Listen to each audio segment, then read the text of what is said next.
everybody, welcome back to PSGL. George Morgan here, your commentator, alongside me, TK, who is going to be rounding off the season with me. Down the inside, absolutely impossible season. This is for the win between these two. I'm on the edge of my seat. He needs to get it done now. Blakey will dive to the inside. We'll go bust. We got our elbows out. Ronard takes the lead. Yes, here comes Alfie Butcher. Can't really complain with that one. It's not going to be easy. The pressure is on, of course. Yana Watmere is your champion.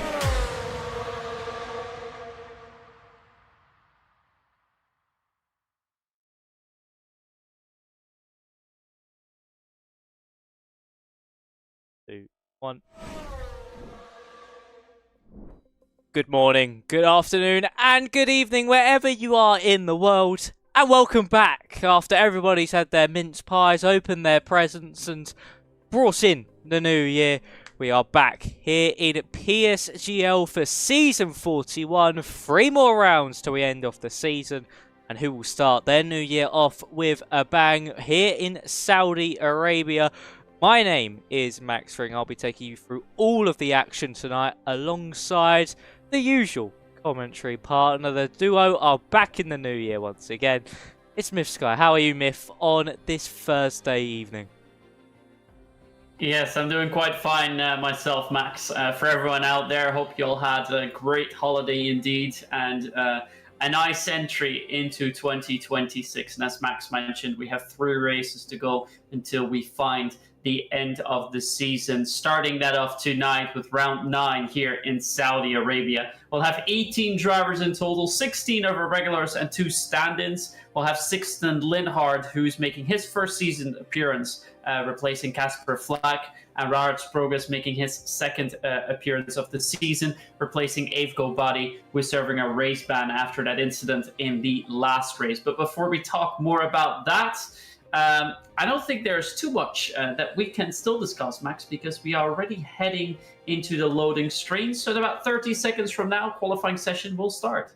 Yes, it certainly shall. So we'll head trackside in a moment. We'll quickly just run you through briefly the standings heading into tonight. So, of course, it's Francesco Largo who leads the way after his win heading into this festive break at Mexico. He's 13 points clear, so nearly a whole race victory ahead of his closest rival being Alexander Dimas. Is second so far, yet to pick up a race win. A best finished of second in Austria for Dimas, and it's Tomasetto Alea in third, who is leading heading into Mexico, and unfortunately for him, a 13th place finish puts him 14 points off the top. Then, of course, we have Jonsos, who got promoted at the early stages of the season. Basso is next, slightly in contention, still on the fringes of keeping in. Avga Badi, unless there's a drastic result for the drivers in front of him, we can rule him out of contention. He's not here. He's serving that race ban for what happened last time out with his teammate of Boba in the Ferrari. Of course, with that massive accident that happened through the final corner. There we have Kokeni, Piazeski, Galindo and Lanrock rounding out your top 10. It's close in the midfield, Myth, but as we head trackside, up at the top, Francesco Largo slowly running away with things. Yeah, and then we have one thing that we were talking about earlier on. Dimas, of course, is second in the standings. We've seen him lose out to quite a few points already this season due to poor qualifying sessions. But he's serving a qualifying ban tonight, so he will have to start all the way from the back in P18. Which means that tonight is going to be an extremely tough race, and he needs to, well, realistically finish ahead of championship leader Francesco Largo. Otherwise, it's going to be a very tough ask for him to cut down a 16-point deficit or more in 2 races spare. Same thing can be said, of course, about Tomasetto Alea, who's 14 points down. He needs to make sure that he finishes ahead of him too. And for Steven Vasso, it's key to score as many points as possible to keep him within that championship fight, still in it, but after tonight could also fall out of that window. So realistically, 4 drivers still fighting for the title, but as things stand, Francesco Largo's got the upper hand over everyone with 13 points or more, but that can change in a heartbeat. It certainly can. It can change within an instant. All it takes is one poor result and the rest are back in it. Of course, 3 still to go. So for the likes of Thomas Tetuala and Dimas, they cannot be ruled out just yet. We've got Zalan Bieda, who's going to be first to be setting a lap time here at this magnificent street circuit here in Jeddah. Fastest street circuit on the calendar. Just look as he now makes his way through the S's. Just utter commitment and nearly slides himself into the wall. Goes off the road. That'll be a chunk of time lost. All the way heading up into turn 12. It was a 31.7 in that first sector. Nowhere near what you should be doing. I think you should be on a low 31 or at least a mid 31 at that stage. A little slide as well through 14, seeming to be a little bit on the lower downforce side, giving the maximum speed down the straights, and that's probably where you're going to need to focus on this evening with how difficult it is to overtake on this game. Having as much straight line speed as possible is crucial as he runs wide at turn 23. And unfortunately for Bieda, his lap is over. I know his teammate of Tamas Kokeni is currently on a run, so let's see what he can do as he's heading through the middle sector. Yeah, we'll move in with Kokeni in a moment. Francesco Lagos at a 31.4 in that first sector, so that is important for us to know. Just quickly going to go over to Tomas Kokeni. We did a 31.5 in that first sector, so he's a 10 down on Lago, but we'll be going through the second sector first, 59.1, as he needs, or he's seemingly moving the car around quite nicely. Compared to his teammate, you saw that the car was a little bit unstable. I think that Bieder is setting up his car a little bit more for race trim, where you can overtake a lot with these 3 DRS zones and not focusing as much on quality. Jensen Rowson set the first real lap time with a 25.8. Tamas Kokeni beats that immediately with 2:10s, but I want to go over to championship leader Francesco Lago, who is sadly invalidated, was matching Kokeni's time there. And he actually continues here instead of diving into pit lane. So that is an interesting thought, Max. That is very interesting. Maybe just to get the Delta on the board and seeing what he can do. Now we've got Daniel Koya to the line. What can he do for the Aston Martin outfit? Up to the line he shall go. And it's 5th fastest for Daniel, 26.095. A brilliant gap that Kokeni has over the rest. Seems to be a bit of a street track merchant so far from what I've seen of him in, of course, PSGL and other leagues as well. 16 Linhart on his debut, he goes up into 2nd fastest. So the FVR 1-2-3, it'll be brilliant if it was E-Series. Unfortunately, it is not. We still have more drivers making their way to the line. Wojtek Steg is just starting a lap time. What about Boba? As he crosses the line, he goes 10th fastest, a 26.0 there. Very close in that mid-pack, especially from the likes of Stephen Vasso downwards here, Myth. But then you have Kokeni and Lindhart who are just a little bit further away from the rest. Yeah, you see that the gaps really are created in that first and second sector. We saw the fastest lap time so far there was a 59.1, which is what Kokeni set. And you see that most of the drivers can either do a 0.3 or a 0.4. Which also shows in the standings later on that they can't get too close to that lap time set by Kokeni. So the key is in Sector 1 and 2. Steg is now moving towards the end of Sector 2. We're eyeing those low 59s, perhaps even 58s later on. And Steg goes to a 59.4. So he is 3/10s down already.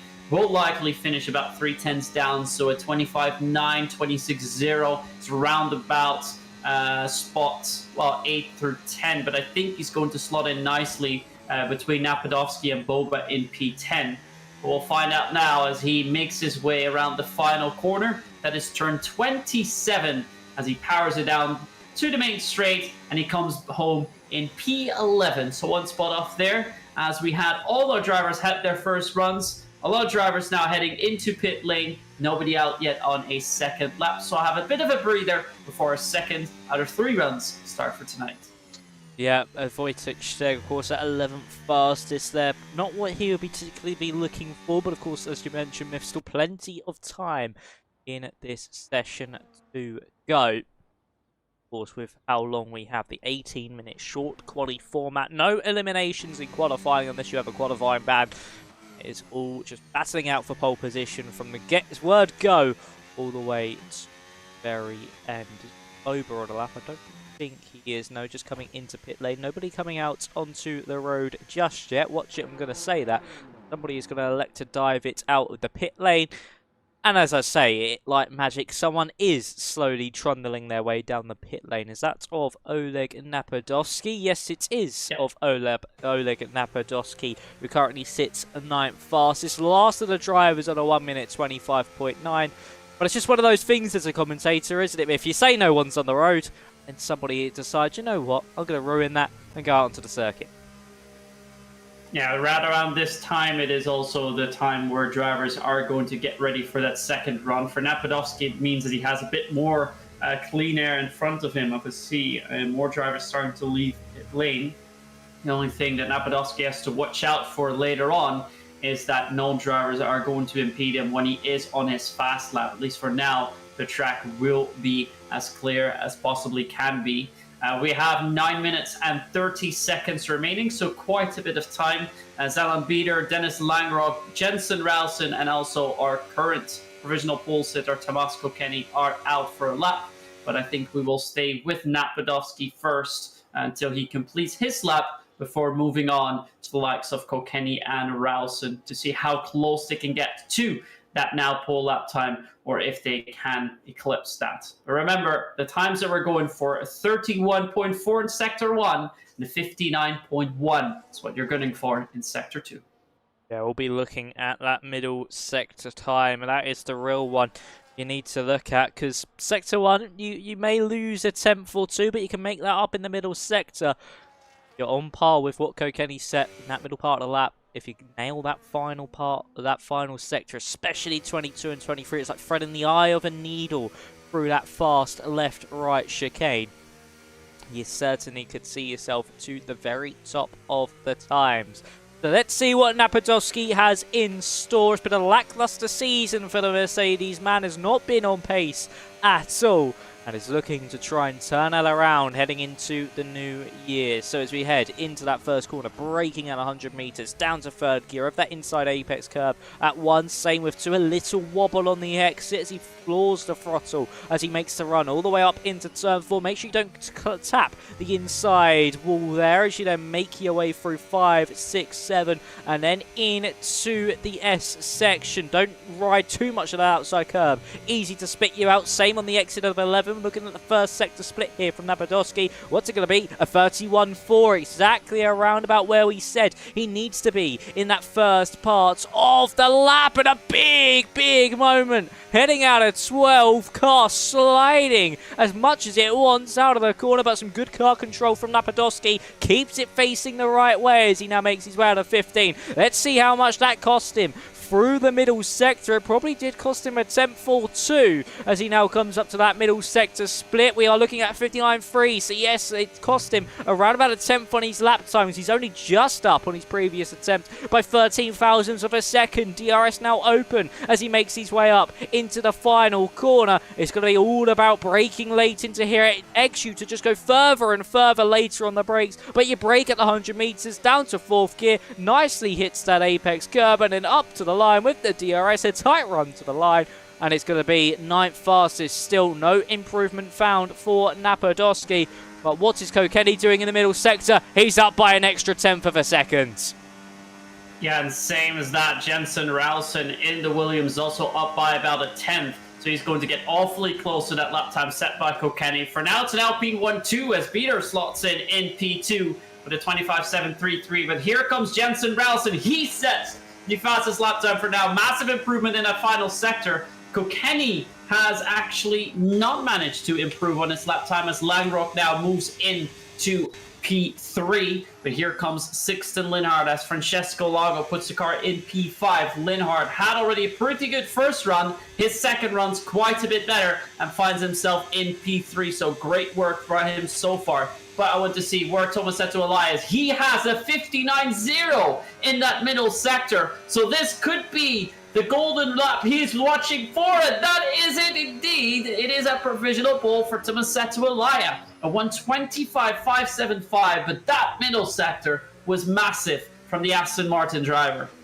That certainly was a massive middle sector there from Tomasetto Alaya. That was absolutely insane through that middle part of the lap. The first driver we've seen dip into those point zeros in the middle part, and he has reaped the reward by breaking into pole position and being the first driver into the 25.5s. It was looking like it could be Kokeni, but unfortunately for him, he fell at the final hurdle through the mid-final sector.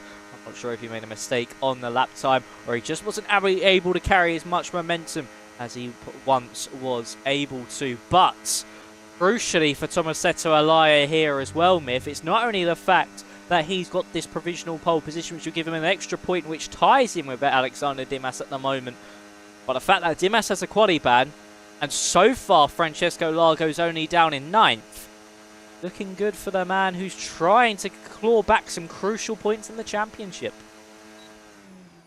As a matter of fact, if this were to be the race results, we would find Tomasetto Alaya level with Francesco Largo, given that he doesn't have that extra point for pole position. If he does get that and the race results stay the same, he'll be 1 point ahead with 2 races to go. Of course, that is still way too early to talk about, but that shows how important qualifying session is here. And qualifying is fairly tight, especially up front. The top 5 roundabouts, about half a tenth, then going up to P6 is really a tenth, then 3 laps into the 0.7s, 1 lap in a 0.8, and then 3 in a 0.9. So especially in the 0.7, 0.8 region, there's quite a bit of improvements to be made. And I think the drivers that are on 0.7s definitely looking to slot into the 0.6s, where we already find 5 drivers. I think a man that we should especially keep an eye on in that final run is Tomás Kokeni, because he set that lap time in his very first run.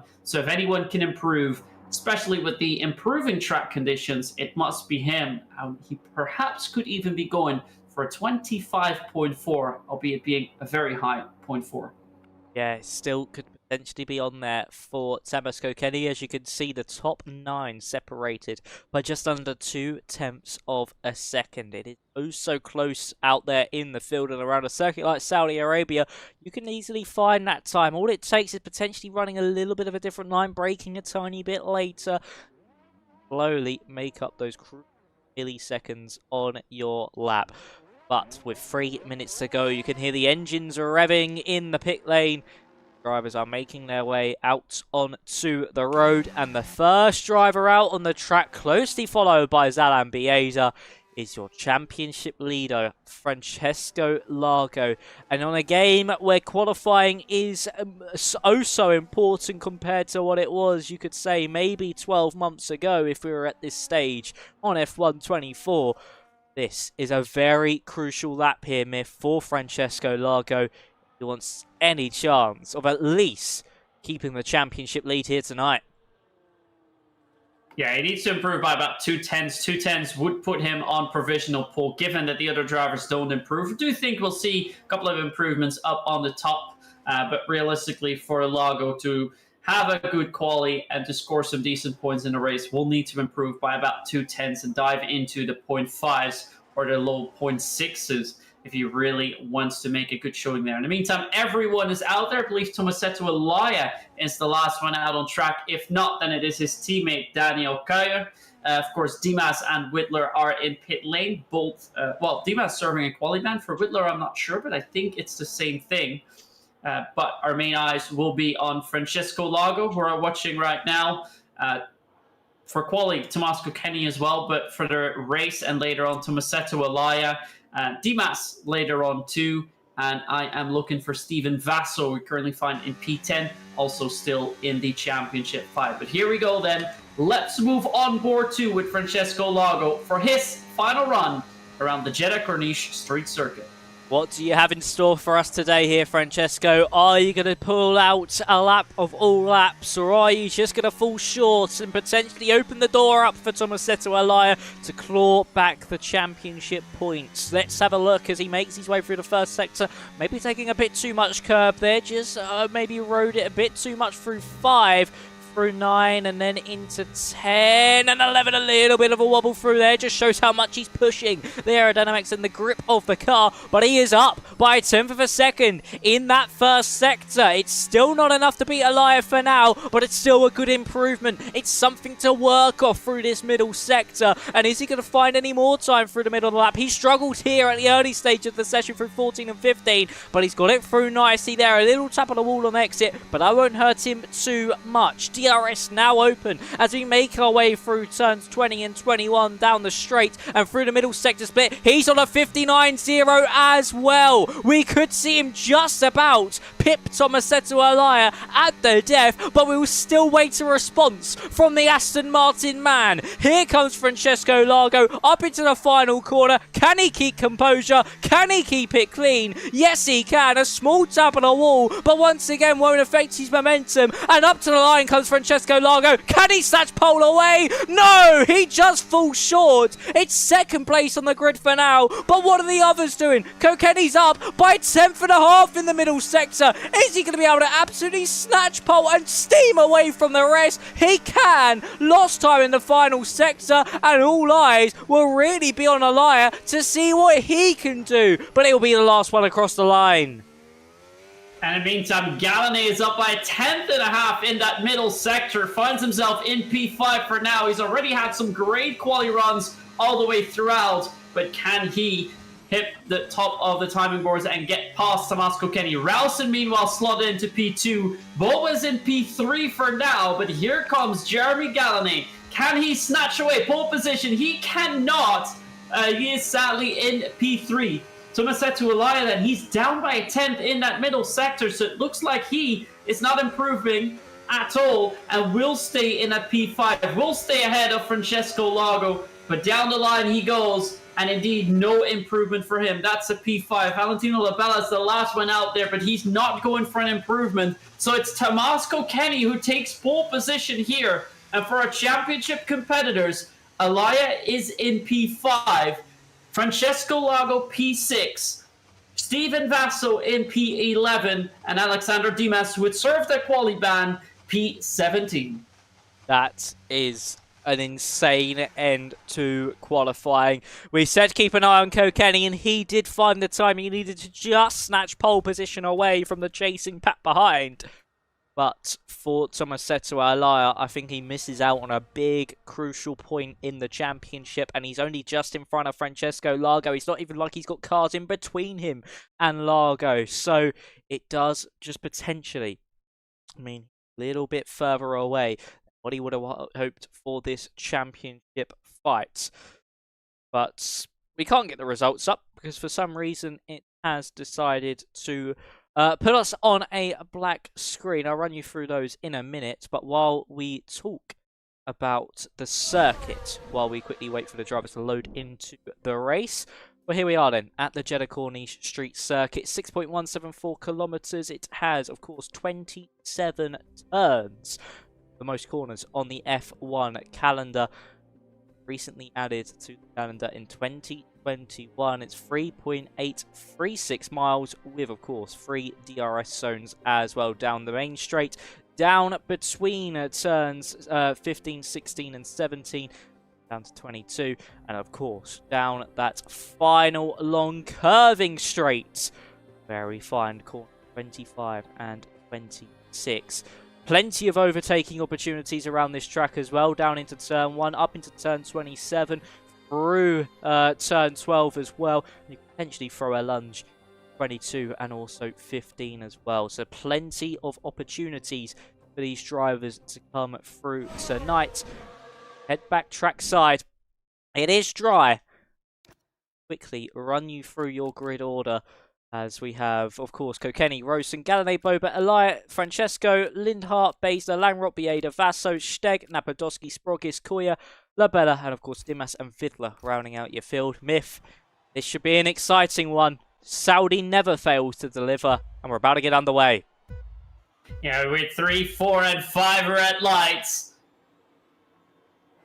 And away we are for the first race here in 2026 PSGL PCF3 with a great send around the outside from Tomas Kokeni, who stays ahead of Jensen Rausen, quickly followed by Galanay and Alaya, who's gone past, at least for a moment, ahead of Boba, but already has to slot in behind him. Boba making a slight mistake there, meaning that for now Elia is a little bit stuck there behind the Ferrari man. Victor Riddler's made up a few positions already. Alexander Dimas has made up 2 places too, finding himself in P16, but up ahead not much has changed indeed. As a matter of fact, the top 9 is still all the same. That's 1 gain for Vassal, 1 gain for Steck, 2 positions gained for Riot Sprogus, 3 lost for Zalan 2 gained for Labella, 3 for Rittler, 1 for Dimas, and Napadowski and Kar, the biggest loss out there, lap 1. 4 down for Napadowski and 3 down for Kar, as we now make our way into the 3rd sector of the track. The first lap, 25. The first lap nearly has been completed as Daniel Koya potentially going for a move there onto Oleg Napadowski. Can't get close enough to pull that one off. Looking at the tyre strategies, everyone in the top 8 on the mediums. Langrock, Vaso, Steg, Bieda, Vidler, Dimas and Napadowski alongside Kuya all on the hards. And then, of course, we have Sprogis and Labella, both on the medium compounder tyres. And there we see an actual send from Koya to the inside of Napadowski. Sprogis was able to get past there on to Valentin. Sorry, he was actually looking for a move there onto Wojtek Steg. Not able to get it done thus far, as of course DRS is now enabled.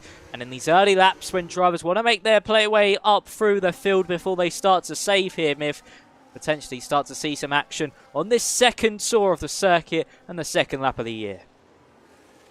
Yeah, I think at least in a while we have to keep an eye on the likes of Langrock, Vaso, and Steg as they are on the hards. But I think for now they have to try and fend off the 2 drivers on the medium, Sprogis and Labella. Labella, who's actually just been overtaken by quite a few cars, so it looks like he's made a slight mistake. He's been pushed back a little bit as a result, and Alexander Dimas trying to go around the outside. Now that's an impossible move, and indeed shows to be impossible as he's now behind Victor Rittler once more, finding himself in P15. But Dimas knows he needs to make up positions already by fighting it and doing it the hard way. And then with his different strategy compared to his championship competitors, try and pick up as many points as possible so he stays within that fight. Where championship leader Francesco Lago finds himself in P6 for now. Luckily for him, the others in P5 and 10 are not going to snatch away too many points either. But I think for now, Jensen Rausen might try to have a cheeky look down the inside of Tomas Kokeni to start of lap 3. He might try to do so. Currently on board with Jeremy Galanay, he's just pulling out of the slipstream, keeping that engine nice and cool, making sure he has the best power output he possibly can for the remainder of this race. Of course, in that glorious Japan liveried Red Bull, of course, looking very similar to the V-Carb's current livery, but still gorgeous nonetheless. But for Jeremy Galanay, as he makes his way through the first sector, getting quite close to Jensen Rose. And it seems that Kokeni, of course, where the DRS isn't enabled in that first part of the lap, able to break away from the Williams driver. But of course, having those 3 DRS zones back to back to back here, Myth, it just doesn't really help. If you're not able to break that DRS on the opening tour, you're somewhat stuck with the chasing pack behind you. And this is something we can see very well as we are on board, at least I'm on board, with Reinhard Sprogis. He's trying to get closer to Steg. Steg struggling quite a bit more on those hard to the compounds in Sector 1. With Sprogis getting a lot closer, but he also found that the move that Dimas wanted to make round the outside is not something that's going to work out for you. So I'll have to try to slot in close and go for an overtake on one of the DRS points, but he's now too far away to really have any sort of entry there. As we check, Peter's actually much closer, just behind him. But seeing how the gaps are and how everything is progressing, it looks like up ahead, Rausen doesn't want to overtake Tomas Kokeni either. He's just staying behind nicely. And I think most of the drivers are just happy to stay within that DRS train, the place that they are, just trying to extend their stint a little bit more, give themselves more tire life at the end, because that is when the fight is going to matter. Yeah, of course, in this first stint, it's all about saving. It's all about just making sure you keep that battery, keep the tyre in good nick and in good shape. And then you then start to push on it a little bit more when it comes to your end of the pit stop window. And that second stint, you tend to push that a little bit more because you don't have to care about the tyre too much. Of course, you can save through the opening couple of laps, push till the very end because you know every lap is then valuable. You ain't got that strategy anymore in play. It is all coming down to who is quickest on the circuit. So for Kokeni, he's doing so well through that first sector to shake off Jensen. And then as he opens that DRS, Jensen will bring this gap down to around about 4 to 5 tenths as we head into turns 20 to 23. So unfortunately for Kokeni, it just isn't working at the right points for the Alpine. But once those drivers behind start to suffer with that dirty air a little bit more, potentially Jensen will go for a move, or Kokeni will bolt off into the distance. Yeah, at the moment, the thing that I am following is the gap between Lucas Beisner and Dennis Langrock, the fight for P8, because that is the first place where we see a hard compound driver. Looks like for now he's at least not trying to get into that dirty air of his teammate up ahead. But it started to look like, at least in the last lap, he was starting to get faster down the middle sector. So I think we're slowly approaching that cutoff point where the mediums are no longer the fastest tire out there, at least with the tire life that's already been removed from them. But that the hards are slowly but surely starting to come alive. Although here in the first sector, Langrock has lost a significant amount of time to the drivers up ahead. We also see that Sixten Linhart is very fast in that Racing Bull, getting awfully close to the back of Francesco Lager, championship leader. And maybe we'll see our rookie stand-in driver make a move on your championship leader. Hey, you never know, he might go for that move because a little bit of teammate war as well at the moment between the pair. DRS now open for Linhart and also Francesco Largo. We make our way down in turn 22. Largo taking a little bit of a different line actually there, not using as much of the track on the entry to then get the car turned in. Of course, it all comes down to driver preference. See how fast it does go, but let's have a look at the front of the field. Look at this, it's all backing up behind Tamas Kokeni now and Jensen Rosen. There was Jeremy Gallonay potentially looking for a move. Boba as well, he's in a brilliant position at the moment, probably one of the best we've seen him all season long, and he now opens up that DRS2. Is anyone going to go for a move heading into that first corner? Is it going to be Gallonay who lunges to the inside? No, just allows Rosen to slot back in front. But I wouldn't be surprised if within the next couple of laps we see drivers try and make those moves as they start to get to that pit stop window. Of course, those mediums, probably either around about now or in the next couple of laps, will not be the quicker tyre, it will be the hard. So Langrock, Vassar and Steg will need to capitalise on that. And then for Gallonay, Rosen and Kokeni, Boba as well, they'll want to make their way up through the field, because they know having track position is oh so crucial when it comes to that pit stop window.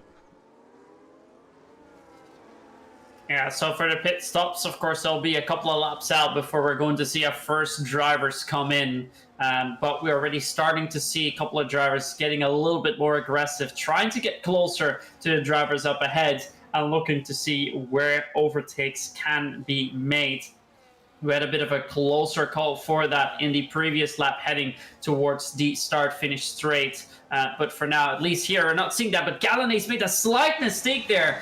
Entry of turn 22, and Boba's all over him. He's about half a tenth away, almost touching the rear of that Red Bull, wanting to go for a wider line on the outside, go for the switchback with a better launch onto the start-finish straight. And this seems to be the time where Boba can really go for that overtake. Is he going to go for it? He's trying to go around the outside. Gallonay is covering him off on the inside, and Boba indeed has to let it go. Gallonay makes a mistake, almost slams into the back of Ralston, has to catch that car 2 times, entry turn 1 and exit turn 2, but he still stays ahead magically. But Gallonay definitely starting to struggle a little bit.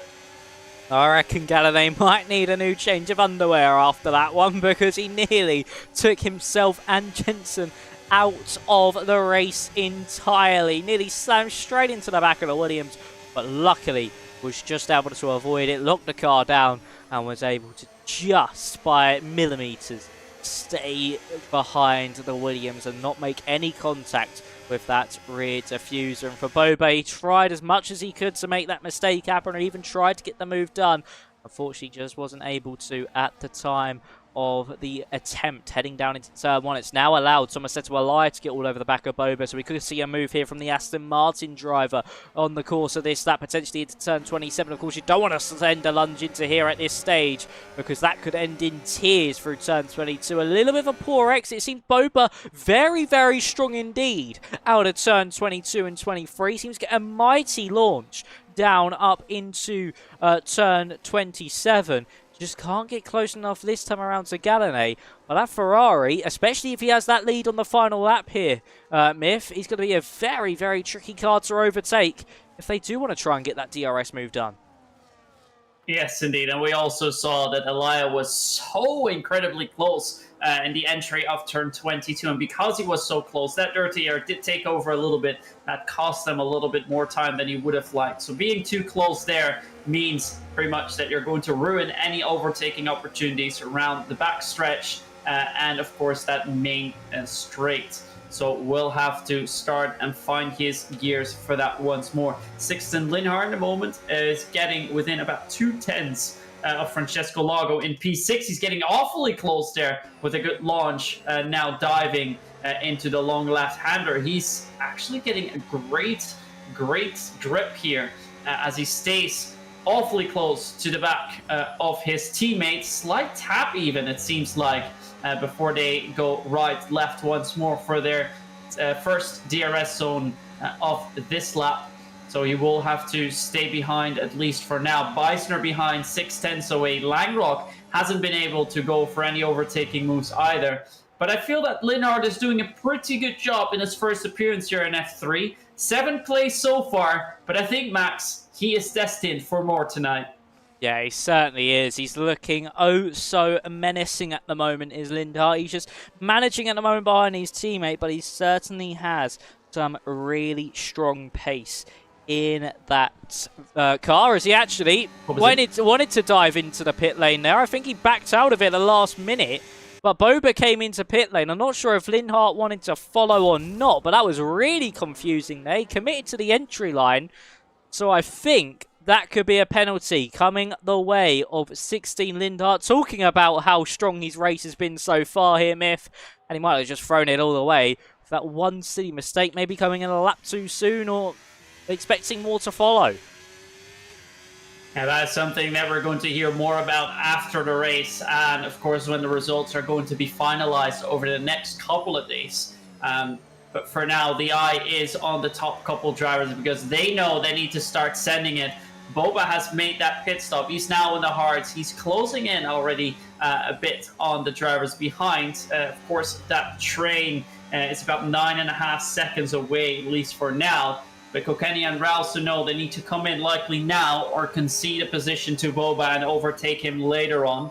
I do think some of the drivers in that lead pack are going to stay out a little bit more. I think Kokeni might have to risk it. Same goes for Ralston. I think Gallané may stay out an extra lap. Elia could do the same thing. And for Francesco Lago, well, there's not really any risk to take. I think his safest bet is to go into pit lane as well. Yeah, I think it certainly is. We'll see who comes into pit lane now then. Rosen comes in, Gallané also follows. So we see the two of the top three come into pit lane. Elias stays out, Largo stays out, Linhart's into pit lane. He did just stay out one lap too soon. He did elect to come into pit lane. But we're now seeing how strong this undercut is. We'll go on board with Boba as he now makes his way down that main straight. You see the prancing horse gallop all the way down into turn 1. And the question is, has he jumped both Relson and Gallané? Of course, they cut off turn 1. And he has been able to jump them, and only just. But it's still a perfect outlap from Boba as he now hits the front of Rosen and Gallané. And you surely think as well here, Myth, that with this extra lap he's getting over Kokeni, he's got to surge to that race lead. Yeah, that was great strategy from Boba. Only one lap that he had to stop earlier, but has managed to leapfrog the other drivers there. So we see in the meantime, Dennis Langrock has left the session, so the AI will be taking that over. That is going to create some more gaps, because I think Vaso, for now, at least, is a little bit stuck. Let's go over there. He has now gotten side by side and ahead. As for the Red Bull behind, he almost pushed into the wall by the AI, but he does manage to get through. But that was a very, very dicey moment. But further up ahead, I'm waiting to see if the drivers are going to come in. Kokeni has managed to get a little bit of a gap onto Elia. Same can be said about him comparison to Francesco Lago. Bison are awfully close to the back of that Racing Bull. It looks like Kokeni's actually staying out for an extra lap. And Tomasetto Elias doing the same thing. Francesco Lago, our championship leader, is in. Bison is also staying out. So I have a couple of drivers going for quite the overcut here. And I think they believe, Max, that they can do extra at the end, as Jensen Rausen has managed to get ahead of Boba, who is now your provisional race leader. Yeah, so that's provisional race lead going the way of Jensen Rausen. Batista picks up 3 seconds for track limits. That's unfortunate for Langrock with that disconnect because he was the first of those hard runners and he was starting to pick up some good pace, it seemed, in that kick Sauber. But for Jensen Rausen, he's pulled off a crucial move at the moment, but that could instantly switch round quite quickly because, of course, there is another DRS zone and 3 more attempts for Boba to get straight back by on this lap. So it could just be swapping to allow them to just eke that gap more and more over Kokeni and Elia as we now make our way through turn 12 with the Williams man. They're slowly got to catch up to the back of Dennis Lanrock. They're going to hope to catch him by the DRS straight. And for Kokeni, the question is he going to come in this time around or is he going to stay out for another tour? Surely it's either this lap or the next here, Miff. I feel like if he stays out any longer, he's risking those tyres going boom. And he's going to see himself out of the contention at all. So I think either this or the next, or it could be very teetering on the edge of the punches.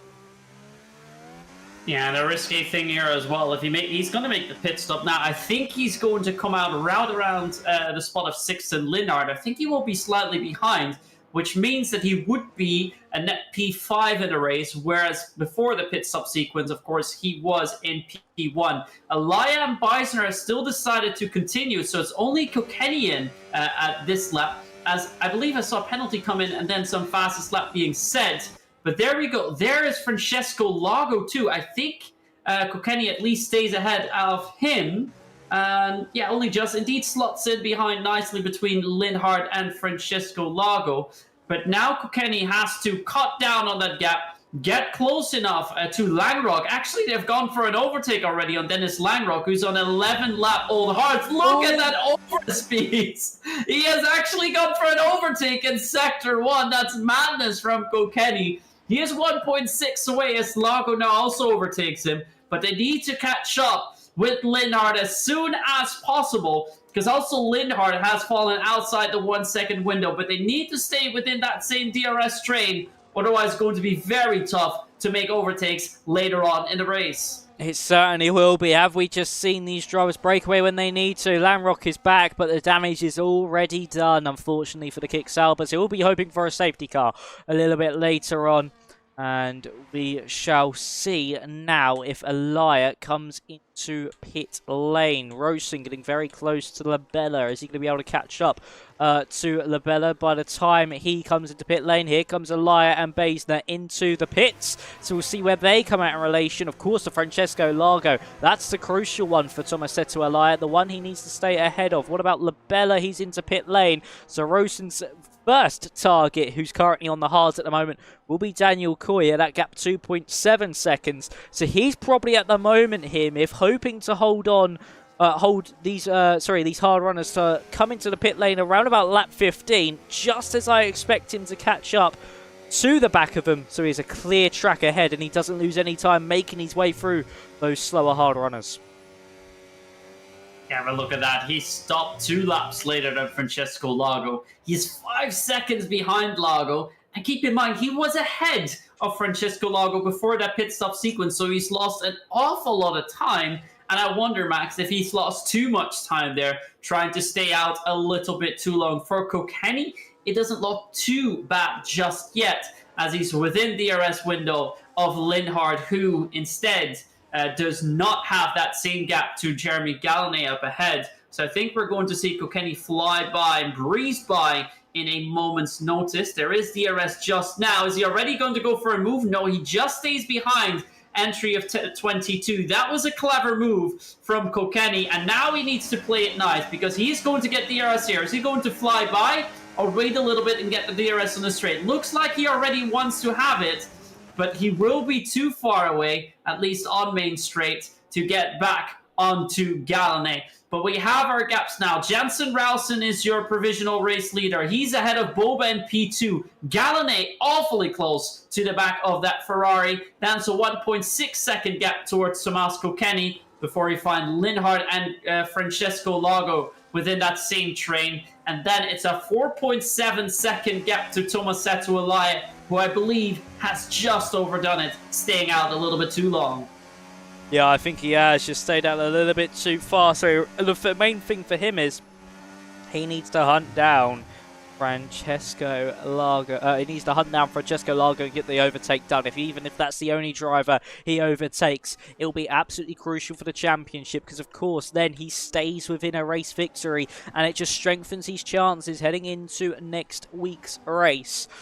So for Tomasetto Alaya, all about that. Dimas hasn't made too many impressions in this race either ever since those opening few laps. He's 5th in the moment in this queue, but he's actually the 3rd in the drivers that haven't stopped. He's 3rd bottom of that queue of drivers. Rosen has actually found about 2 seconds on this lap to Daniel Koya in front, so he's really started to put those afterburners on, potentially to break away from Boba, but he's now got some DRS to help defend from the Ferrari behind. And look who's joined the party. Look who's now on the back of Jeremy Gallané. In the span of a lap, he's found 1.2 seconds. It's Tomas Kilkenny, and he's now here to potentially play some games as Bieda comes into pit lane. Yeah, and Dimas also managed to overtake his teammates, the like of Oleg Napadovsky, so he's now starting to get close to the back of the McLaren of Victor Whittler. I think he will have to overtake him, or at least in the pit stop sequence, so they can be ahead of that. Beater is the first one of the hard runners to stop for the mediums. Right about now is indeed the time where you want to make that switch. But I think now, if you come in lap 15 or even lap 16, that will be the ideal time so that the mediums don't fall off too much towards the end of the race. The thing now, though, is because Rowson has caught up with the drivers up ahead, the big question is how easy will it be to overtake the old hard runners? Because if it proves to be too difficult, then Tomasetto Alaya will be able to cut down on a 3.5 seconds rather quickly. Because remember, after pit stop, it was 4.7. That barely came down at all. But in the last lap and a half, it's already come down from 4.5 to now 3.1. So Alaya is definitely catching up a lot. Kilkenny, meanwhile, has gone ahead of Jeremy Gallané. Kilkenny's got some massive overspeed. So he still will be the one to watch for a potential race win. But I do also want to keep an eye on Alaya. If he can cut down on a gap, if he can, he might be in it. Otherwise, Kilkenny will be the biggest threat for the likes of Boba and Jensen Rowson. He certainly will. Steg, Vaso, is that Napadovsky as well into pit lane? No, it's Dimas and Koya into pit lane. So only 2 of those hard runners have stayed out. Maybe not helping there, Tomasetto Alaya, but still in front of Jensen Rosen and still bottlenecking this train. That gap 3.5 between Alaya and Francesco Lago. He's found about a second on this previous tour compared to the V-Carb driver. So as we make our way through the first sector with the Scuderia Ferrari driver of Boba, now making his way out into the middle part of the lap. He's got a fast and furious Tomas Kilkenny behind him. He's looking to take his first victory of the season and try and now break away from the chasing drivers behind of Gallané, Linhart and also Francesco Lago. So, for of course, Tomasetto Alaya, he's brought that gap down now to 2.1. He finds so much time in that first and middle sector here, Miff. It's just that final sector with all 3 of those DRS zones just costs him about a second to the cars in front. Yeah, that final sector costs him way too much. And the thing that he also needs to watch out for now is what are Victor Whittler and Oleg Napadovsky going to do? If they stay out 1 extra lap, that is going to help out Alaya because the quicker cars of Rowson, Boba, and Kilkenny will be held up a little bit. But looks like they're going to dive into pit lane. So it will be Rowson now who's leading that race. And for Elia, he will have to do it on sheer willpower.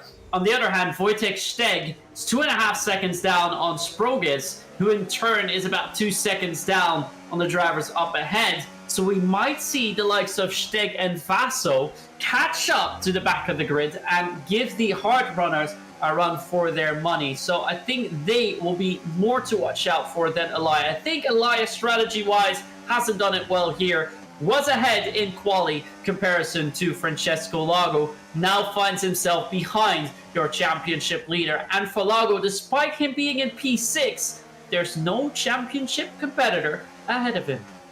No, there's certainly not, and that gives him absolute freedom when it comes to next week's race and gives him the opportunity to wrap it up. And it's going to be quite easy to wrap it up if he could repeat this result next time out. So for Francesco Lago, he has put himself, at least at the moment, one hand on that trophy, but Elia nearly within a second of Francesco, just is able to break that 1 second barrier though by the time we reach the DRS detection point.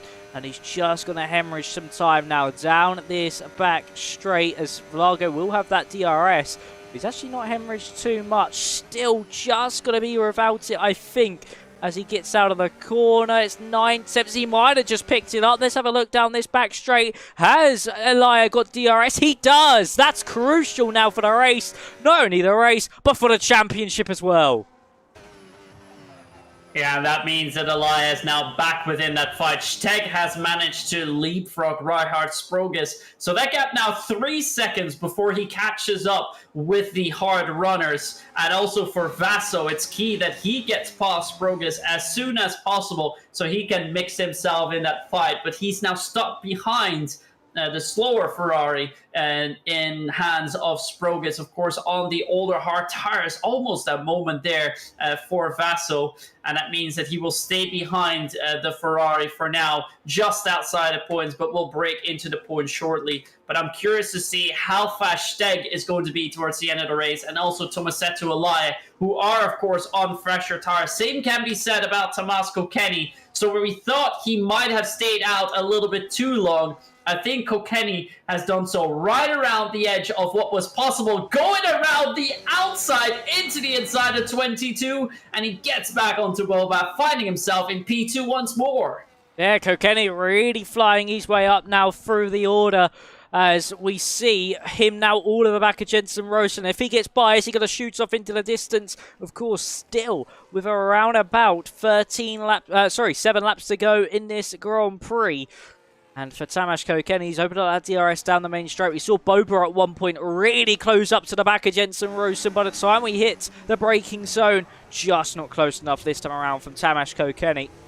And the Alpine driver has to sit behind once more. 2 lap tire difference between this pair. Tomasetto Elia all over the back now of Francesco Lago. So he's now within striking distance of his championship rival in the rest of the pack. And Wojtek Steg, in the span of a lap, has found a second on the drivers in front. But will those mediums fade away just as he catches that train as Langrock sets the fastest lap of this Grand Prix?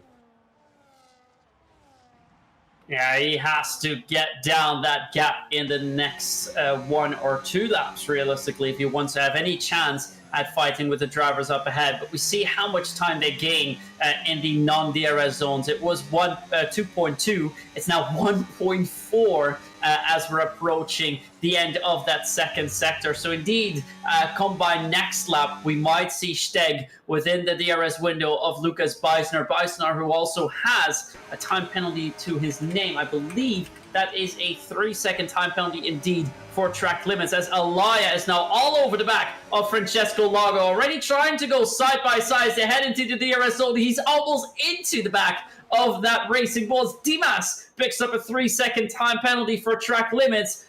Elias almost trying to get it past around the final corner. A little wobble on exit for Francesco Lago, so if there's a time to go for it, he needs to do so now. He's all over the back of that Racing Bull. The inside's being defended. Look at that outbreak from Tomasetto Elia, and he finds himself side by side but ahead of Francesco Lago. What an overtake that was into turn 1. Lovely stuff from Eli, and he knew he needed to get it done. He couldn't wait any time. Not only because it's his championship rival, but he needs that a few laps to at least get a couple cars between himself and Francesco Largo. He can't just be happy with getting by the V car. He's got to get past his teammates of 16 Lindhart. He's got to get past Gallané, at least put a couple cars in between himself and Largo to get a few decent points back in the championship, to at least have a small glimmer of hope heading into the final 2 rounds of the season, as we now make our way through turns 15 and 16. 16 Lindhart all over the back of Jeremy Gallané for that 4th spot, as it all is starting to kill off now in the dying few laps. And look who is now on the back of this train. It's the first of the medium runners. It's Wojtek Steg, who is now looking to have his say in this race. Yeah, and the good news that he already has that the driver ahead has that 3-second time penalty. And I think he wants to overtake him as soon as possible. Can he already do it here? Was he just going to wait for the drivers ahead to fight a little bit and then take away with that? Something about 2 dogs fighting for a bone and the third one stealing it away. But here we go then on the main straight. Can Wojtek go for a late break as well, or is he going to wait? Sixten Lindhart has gone ahead of Jeremy Gallané. They're fighting side by side actually into turn 1. A little barge from Gallané onto Sixten Lindhart, and it looks like that's close. That's very close. But Sixten Lindhart ahead of Gallané, who's now pushed into the seat, into the lap of Tomasetto Eli behind.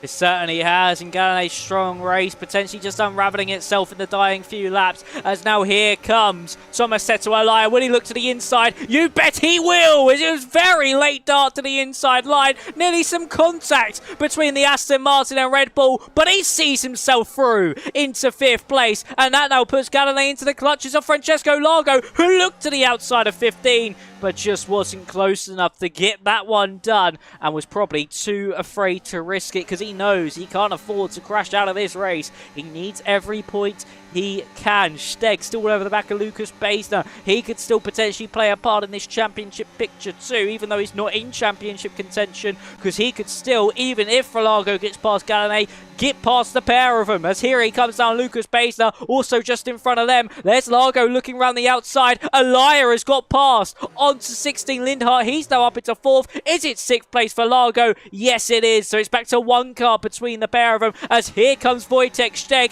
Is he not only going to get 1? Is he going to get 2? You bet he is, as he's now up into 7th place, still fighting away with these drivers, and now looks to the inside of Largo, and he just is able to keep it on the road. No, he's not. Gallané's off in the background from Vassu's dive to the inside line, and for Wojtek Steg, he just wasn't able to pull that one off, but it is really getting racy here on lap 22 of 25.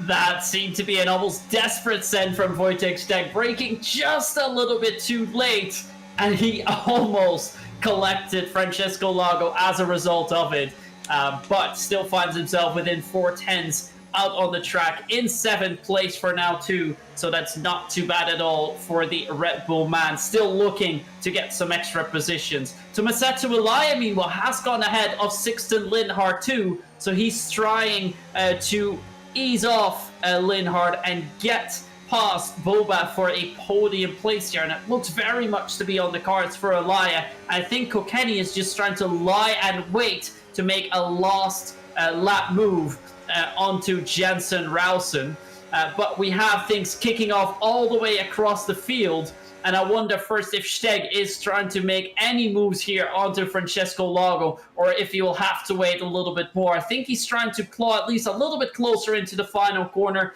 get a better launch out of turn 27, and then try and go for the move on that start-finish straight. The gap, though, is over 3/10, might be a little bit too much, so we'll have to sit behind and wait a little bit. So we're now on lap 23 of 25, just a few laps left to go. Yes, in this first race of the year, and of course the 9th round of the season, has certainly delivered so far this evening. Is there going to be any other late drama that adds to the fire?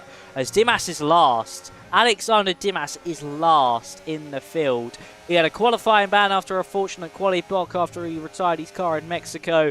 and he's just not been able to make the way up through the field, and it's been the story of his season, and this will more than likely see him out of any form of contention for that title. Yes, Largo's only in 6th, but still, he was already 13 points back, and he'll need a miracle heading into next week if he wants any chance of fighting for this title into that final round. But talking about fighting for the title into the final round, here comes Tomasetto Elia onto the back of Boba on lap 23 of 25. When we cross the line, it'll be 2 to go here in the Saudi Arabia, here in the Middle East. It's a poor run out of 22, though, for Elia. Luckily, Lindhart's not in position to pounce, but Wojtek Steg could be the one to look to pounce here onto Francesco Largo as Boba's getting closer to Kokeni and into the back of Kokeni ever so slightly.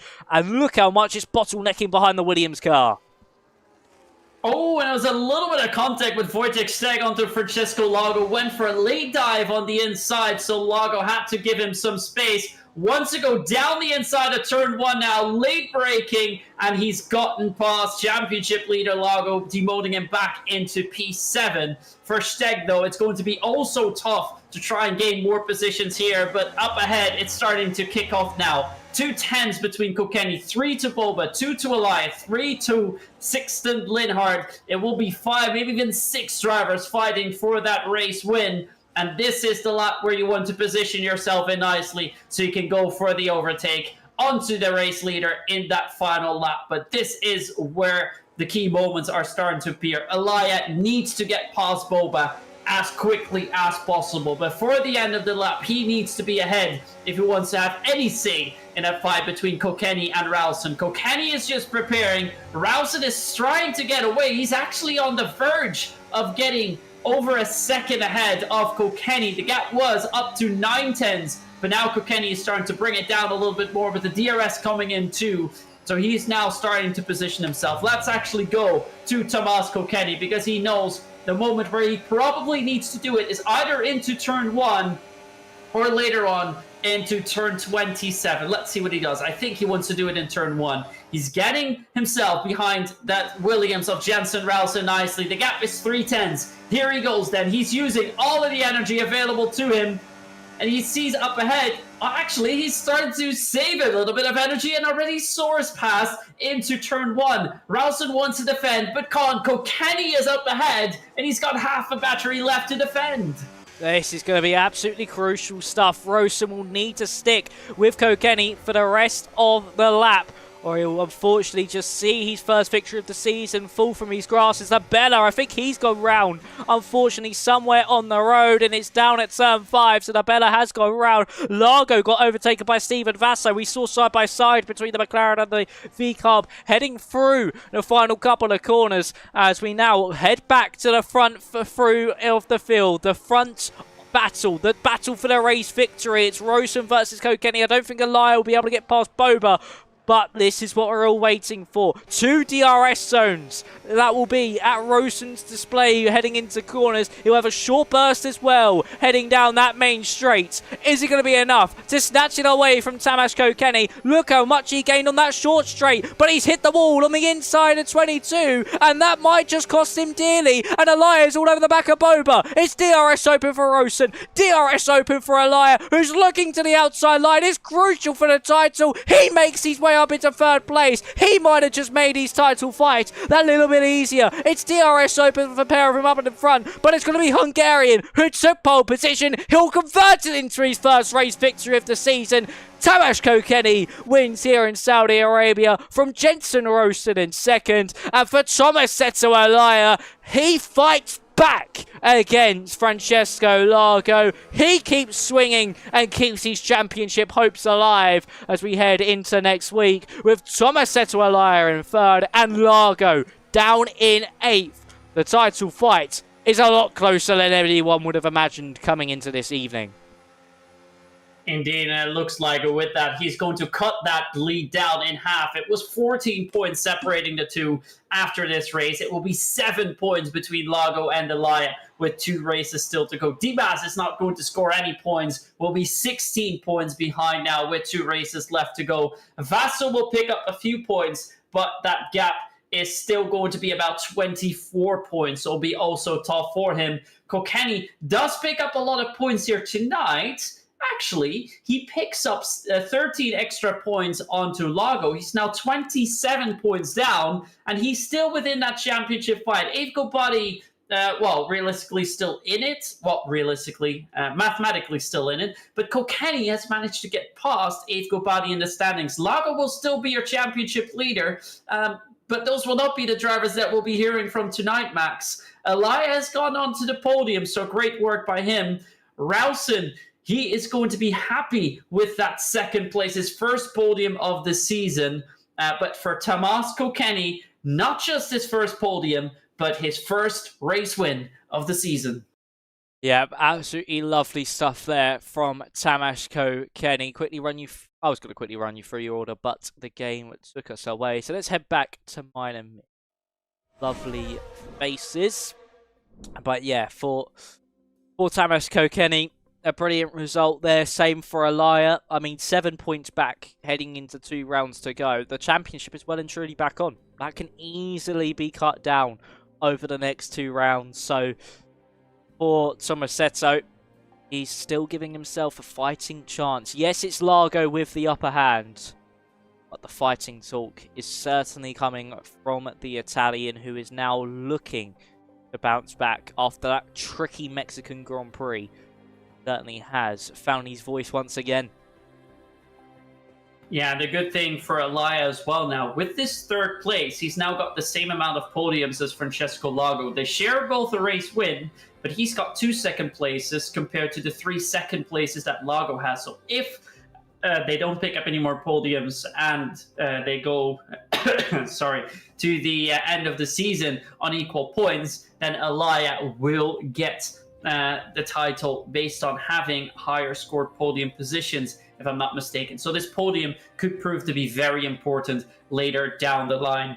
But I think we're going to be preparing for the interviews now, Max, before we're going to be talking about the final 2 races of the season. It looks like Jensen Rowson's already in the waiting room, the man that finished in P2, his first podium of the season. But I'm hoping to see the other drivers later on as well. Yes, hopefully we the rest. But let's now quickly head to the interview screen so we can talk to Mr. Jensen Rowson, see how the race went from his. Hello, Jensen. Can you hear us? I can. Well, first of all, congratulations on your first podium of the season. Unfortunately, lost that race victory on the final lap. But just talk us through that one. How did you find things? Yeah, honestly, I'm happy with the result. I mean, P2 to P2, can't really complain considering the rest of the results this season. I mean, the best I've done is P4, which was many moons ago in Australia. So, yeah, I mean, a little bit disappointed because I felt like I kind of had it in me to win. I mean, I'm typically good at Jeddah, and I was a bit off in quali. I just didn't really have the confidence. But honestly, it's yeah, I just got to look at the positives, to be honest. It's been by far the best race I've had this season. And yeah, I can't really complain. P2 is P2 in F3, which is, yeah, I mean, now, you know, from last season in F4, basically fighting for podiums most race.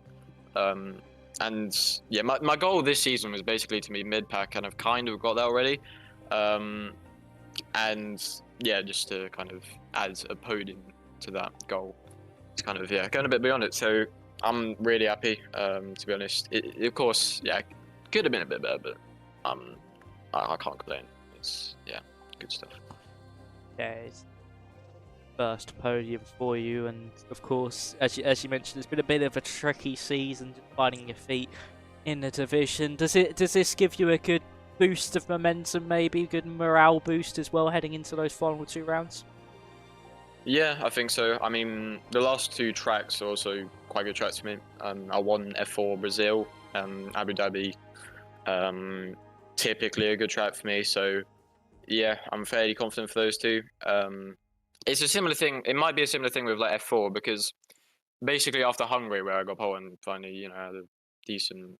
I mean, I didn't really have a good race there, but you know, I had a decent, you know, kind of weekend thing. But It might, yeah, and then after that, I was kind of consistently podium most races got to win. So it might be a similar case where now I can start to, bring top fives more often and stuff like that. So yeah, we'll see. Like I say, good tracks next week and the week after. So yeah, hopefully you can just keep the momentum going. And yeah, see how it goes.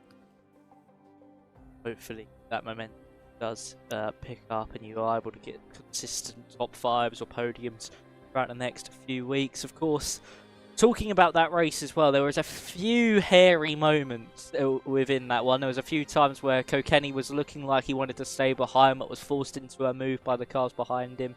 I think one was on lap 21 or around that window. Just how nervy were things at the front of the field of everybody sort of bottlenecking up behind you? I wasn't that stressed, to be honest. I kind of intentionally slowed up a bit, or quote unquote tire saving, kind of trying to back Tamash up, because I knew Tamash's goal was to stay behind and then overtake me on the final lap, and then it's done. Because he had better tires than me. If I pushed, he would push, and then I'd make no difference. So I may as well tire save it. Like, I'm not going to gain anything out of trying to keep a gap to Tamash, because it will just bring it down in the last lap when he actually starts to fully push. So yeah, I kind of knew that was going to happen. The only thing I was really kind of worried somewhat about with that kind of bottlenecking was the medium runners. I felt it could benefit the medium runners in the fact that the train's going slower, they have better tires, they can overtake, but I think they must have fell off or something, because they didn't really, the last few laps, they didn't really make any difference, I believe. So yeah, oh yeah, I wasn't too stressed about it. I knew realistically I would have probably got P1 or 2.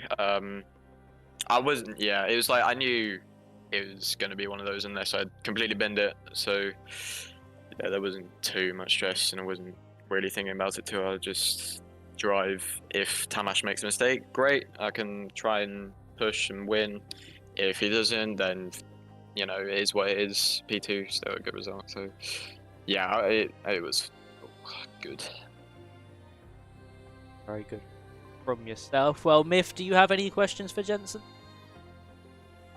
Yes, 2 for me. First of all, want to congratulate you on your first podium of the season. But something that struck out for me is your consistency throughout this season, because every race that you've competed in this season, you have finished in the points, something that only 4 drivers have managed to do so far this season.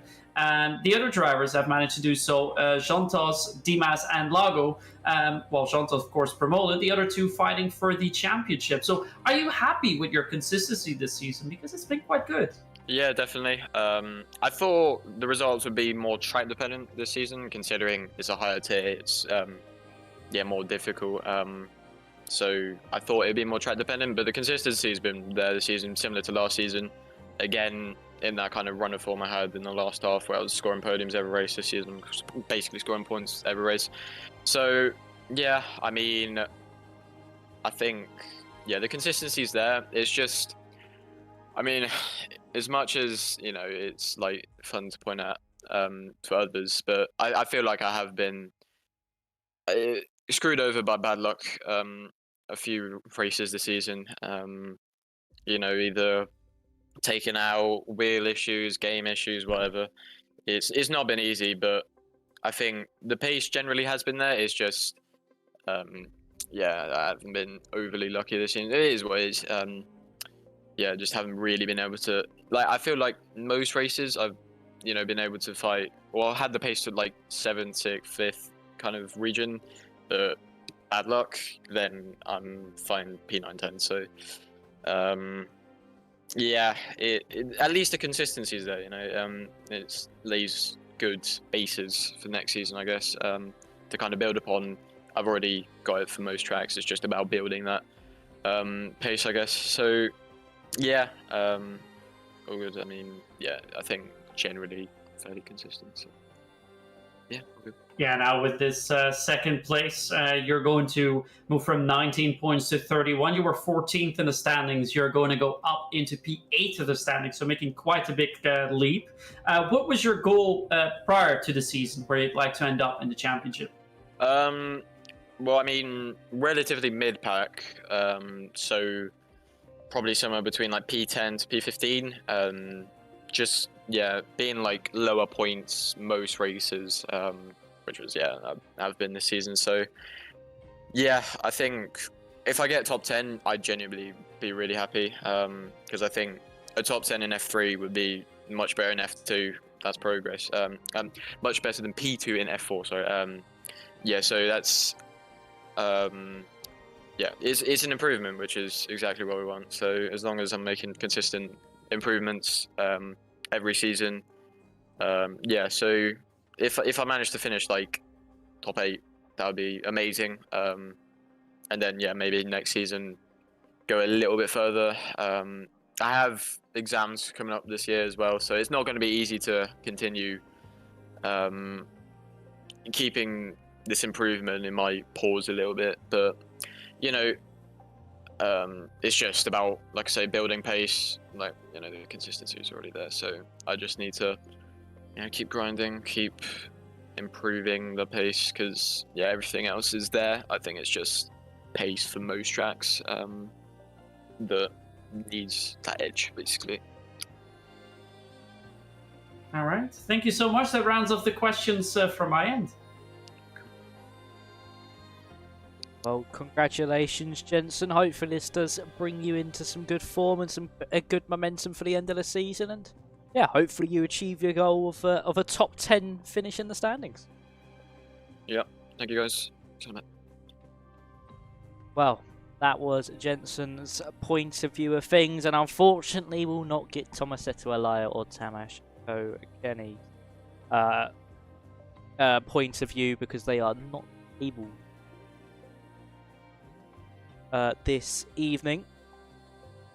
So we shall head to the calendar. Actually, it was mentioned briefly there by, of course, Jensen Rosen, where we have Brazil and Abu Dhabi coming up next. 2 more rounds until the end of the season. We head, of course, to Brazil, Sao Paulo for round 10 before we head over to Yas Marina and Abu Dhabi for round 11. 2 circuits that are synonymous, if I can speak English, synonymous with the end of a Formula 1 calendar.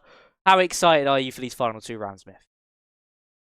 Very excited, especially for the race that we have next week in Brazil, where weather usually comes into play as well. It's such a nice race to see, such a nice track to drive as well. And I think in there we're also going to see a couple of drivers to be split as to who is going to be in the championship fight and who is not. At this moment, realistically, it seems to go down to Lago and Alaya, who are 7 points away. Then it's 16 points to Dimas. Faso will be 24, and Kokeni is going to be 27. So they're still mathematically in it, but it's going to be also tough for them to do it. Well, Gabati also with 29. But after the next race, we're likely going to see a couple of these drivers fall out. And I think the main question is, will it be down to 2? Will we even see a champion already? That's also possible if Lago demolishes the rest of the field. But I think realistically, Max, it's going to go down to 2 or 3 drivers come Abu Dhabi in 2 weeks. Yes, it certainly will indeed. Well, ladies and gentlemen, that will be all for this evening. Before we head off, Myth, is there any last words for you before we meet these lovely people next time out for prison? Well, I think for all that's worth, make sure to check out the other tiers as well. Currently, F4 and F2 are at the end of their qualifying session, heading towards the start of the race. So make sure to tune in with that as well. As for us, you'll of course see us next week again, the same time, same channel, with the race in Brazil. And in 2 weeks' time, we will find out who your champion will be in PSGL PC F3 for season 41. Yes, we certainly will indeed. So, make sure you tune in next week, 7 PM UK time, 8 PM. And we shall see who will come out on top. Will we have a champion crowned in Francesco Lago next time out in Brazil? Or will somebody else, like an Alaya, a Dimas, a Kokeni potentially, surprise us by keeping their title hopes alive. All will be confirmed next time out in Brazil, so make sure you join us then. Have potentially that decider in Abu Dhabi in time. But first of all, we make our trip to the South Americas. We'll head to Brazil. So thank you all very much for watching. Stay safe, stay well. I'll see you in a minute. Thank you and goodbye.